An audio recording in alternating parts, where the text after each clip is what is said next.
بسم اللہ الرحمن الرحیم 28 صفر 11 ہجری پیغمبر گرامی رسالت مآب حضرت محمد مصطفیٰ صلی اللہ علیہ وآلہ وسلم کی رحلت کا دن ہے۔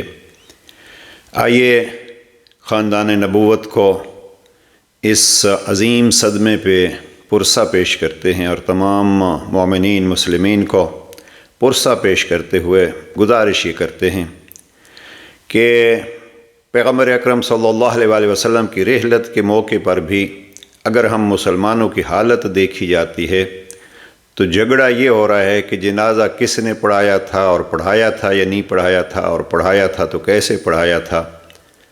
یعنی انہی اختلافی موضوعات کو لے کے مسلمان بیٹھے ہیں، اگرچہ اس کی بھی ضرورت ہے عزیزان، اس لیے کہ ذات مصطفیٰ جیسی وہ عظیم شخصیت جس کے بارے میں احادیث قدسی میں الفاظ ہیں لولاک لما خلقت الافلاک، اگر آپ نہ ہوتے تو میں کائنات کی کسی چیز کو پیدا نہ کرتا۔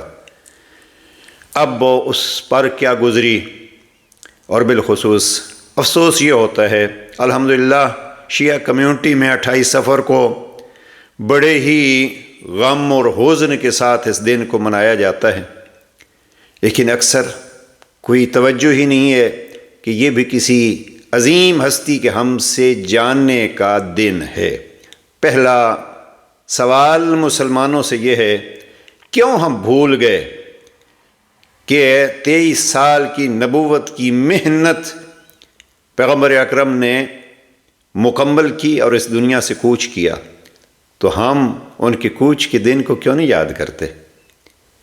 عزیزان، یہ اختلافی مسائل ان کے بجائے آئیے جناب ذات مصطفیٰ سے سب سے بڑی چیز جو ہمیں لینی ہے وہ کیا لینی ہے؟ مجھے ایک شیعہ بزرگ عالم دین علامہ سید علی نقی نکن صاحب کا یہ جملہ اکثر یاد آتا ہے اور دہراتا ہوں۔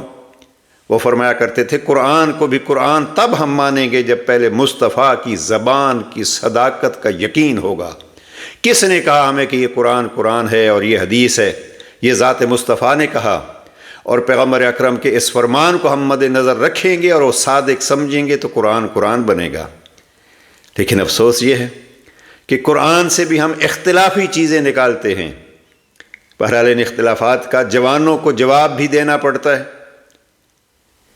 دیکھیے، قومیں اپنے عظیم شخصیات کے آنے کے دن کو بھی یاد رکھتے ہیں، جانے کے وقت کو بھی یاد رکھتے ہیں۔ کیوں نہیں مسلمانوں میں یہ سلسلہ کیا جا رہا کہ پیغمبر اکرم کی رحلت ہے 28 صفر کو؟ اور عجب یہ ہے، بعض بحثیں دیکھ رہا تھا اور فتاویٰ دیکھ رہا تھا، پیغمبر اکرم کا جنازہ کس نے پڑھایا؟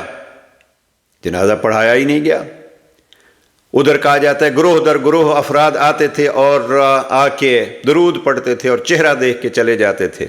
عزیزان، میں تفصیل میں نہیں جاتا اور ان اختلافی مسائل کے بجائے آئیے ایک فرمان جو رب کریم نے قرآن میں پیغمبر اکرم کی عظمت بتلاتے ہوئے فرمایا ہے وَلَوْ كُنْتَ فَظًّا غَلِيظَ الْقَلْبِ لَانفَضُّوا مِنْ حَوْلِكَ، یہاں جناب پیغمبر اکرم کو بھی حکم ہوتا ہے آپ سخت دل نہ ہوں، اس لیے کہ سخت دل ہوں گے تو لوگ آپ کے ارد گرد سے اٹھ جائیں گے۔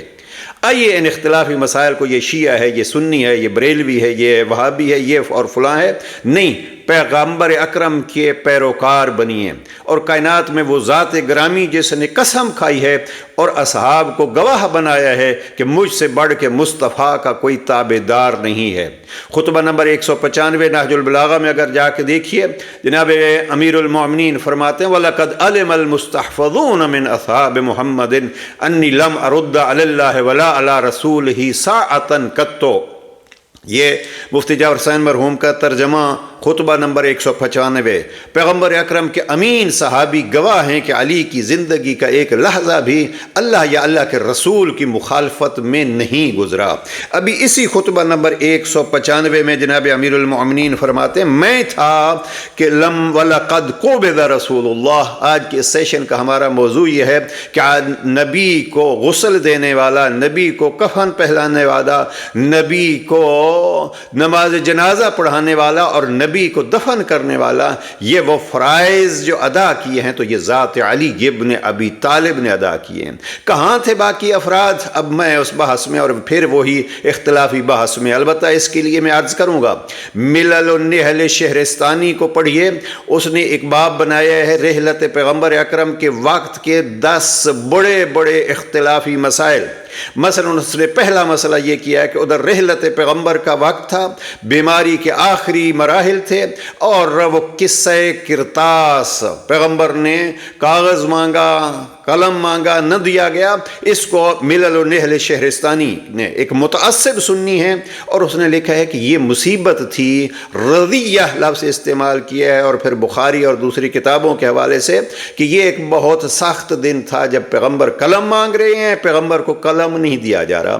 یہ پہلا مرحلہ اس نے نقل کیا ہے، اور پھر دوسرا مرحلہ جو اس نے نقل کیا ہے شہرستانی نے، وہ کہتا ہے کہ اختلافی مسائل میں سے دوسرا مسئلہ یہ ہے کہ پیغمبر اکرم فرماتے ہیں چلے جاؤ لشکر اسامہ کے ساتھ شام کے فتنے کو روکنے کے لیے۔ پیغمبر کہتے ہیں جاؤ اسامہ کے لشکر کے ساتھ، اور پھر اس حد تک بھی ملل النحل میں شہرستانی نے لکھا ہے پیغمبر نے فرمایا تھا جو نہیں جائے گا وہ ملعون ہوگا، لیکن لوگ مختلف ذریعوں سے اور اجتہاد، یہ اجتہاد بھی عجب چیز ہے، علامہ اقبال کا وہ شعر یاد آ رہا ہے، یعنی اجتہاد کے ذریعے سے قرآن کو بھی بدل دیتے ہیں، تو لوگ نہیں گئے۔ یہ شہرستانی کے حوالے سے دوسری مشکل۔ تیسری وہ کہتے ہیں کہ عجب یہ ہے کہ نام لکھے ہیں اس نے کہ فلاں نے تلوار نکال لی کہ جو کہے گا کہ محمد مر گئے ہیں میں اس کو قتل کر دوں گا۔ اب یہ کیا ہے اور حقائق اس میں کیا ہیں، اس میں تفصیل میں نہیں جاتا۔ اب وہ کس نے کہا کہ، اور پھر قرآن مجید کو بھی پس پشت ڈالا گیا، تو جس نے کہا کہ محمد مر گئے میں اس کو تلوار سے قتل کر دوں گا۔ اور پھر چوتھا اختلافی مسئلہ دفن کہاں کرنا ہے، اور پانچواں یہ کہ ادھر پیغمبر اکرم کا جنازہ پڑا ہے اور ادھر امامت کی بحثیں سقیفہ میں حل ہو رہی ہیں۔ یہ سارے وہ موارد لکھے ہیں جناب شہرستانی نے جو وقت رحلت پیغمبر ہوئے۔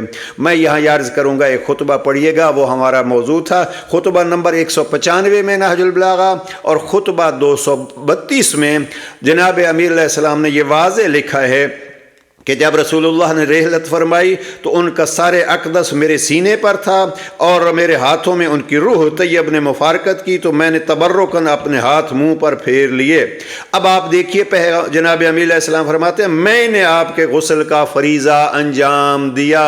کسی کو جاننا ہے کہ آخری لحظات میں مجھے بڑا پسند جو ہے وہ جملہ کسی بزرگ نے فرمایا، انہوں نے فرمایا علی کا کمال یہ ہے کہ علی کی آنکھ کھلتی ہے تو نبی کی آغوش میں، نبی کی آنکھ بند ہوتی ہے تو علی کی آغوش میں۔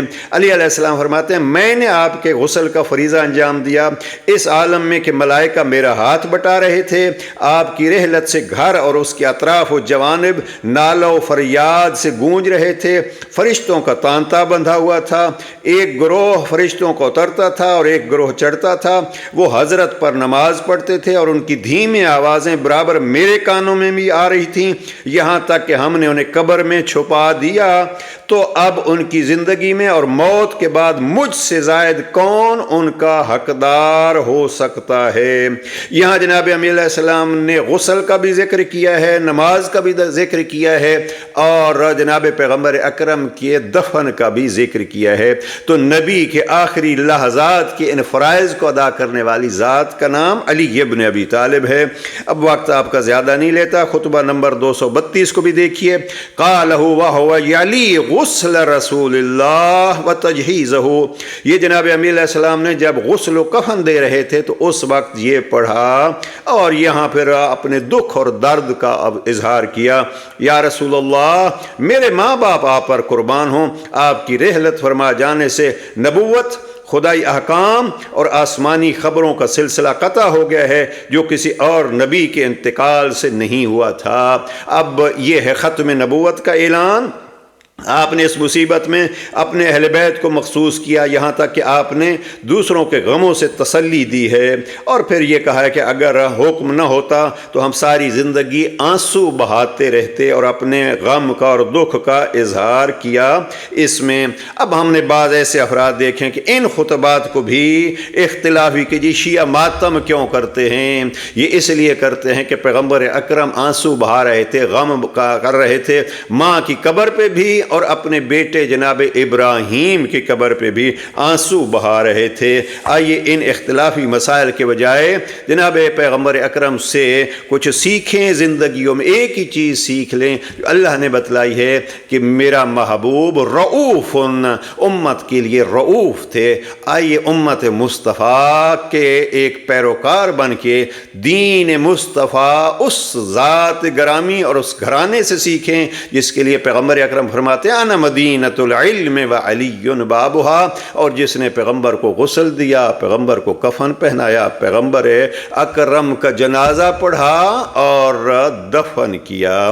تو یہ خود جناب امیر علیہ السلام فرماتے ہیں زندگی اور بعد از حیات مجھ سے کوئی نبی کا قریبی نہیں ہے۔ افسوس لوگوں نے علی سے ہٹ کے اس دروازے سے جس کو نبی نے دروازہ قرار دیا تھا اس سے ہٹ کے دوسروں کے اقوال تو مہم ہیں۔ اب یہاں ایک جی چاہ رہا تھا، یہ کتاب ہے ہمارے تحف العقول عن آل رسول، یہ شیخ حرانی نے جناب پیغمبر اکرم کے بہت سارے اقوال جمع کیے خصوصیت کے ساتھ جو جناب امیر المومنین کے ساتھ خطاب ہے، اور ایک بڑی تفصیلی وصیت ہے جناب ابو ذر کو جو جناب پیغمبر اکرم نے کی ہے، اور وہ آخری خطبہ جو پیغمبر اکرم کا ہے۔ یہ چیزیں ہمیں اپنے جوانوں کو بتلانی چاہیے اور جوانوں کو یہ جاننی چاہیے۔ بہرحال اس پہ ختم کرتا ہوں، ایک فرمان جناب پیغمبر اکرم نے کہا یا علی، میں آپ کو اس شخص کا نہ بتلاؤں کہ جو ما فی الدنیا والآخرہ سے اس کا اخلاق بہترین ہے؟ ہاں یا رسول اللہ بتلائیے۔ وہ مالک خلق عظیم کیا بتلا رہا ہے؟ فرمایا یا علی کہ یہ سب سے بہترین اخلاق اس کا ہے من وصل من قطعہ، کوئی رشتہ دار اس سے رشتہ توڑ رہا ہے یہ اس رشتہ جوڑنے میں اس سے مضبوط ہے، یہ بہترین اخلاق ہے۔ آئیے اپنی زندگیوں کو فرامین جناب مصطفیٰ کے مطابق ڈھالیں۔ والسلام علیکم ورحمۃ اللہ۔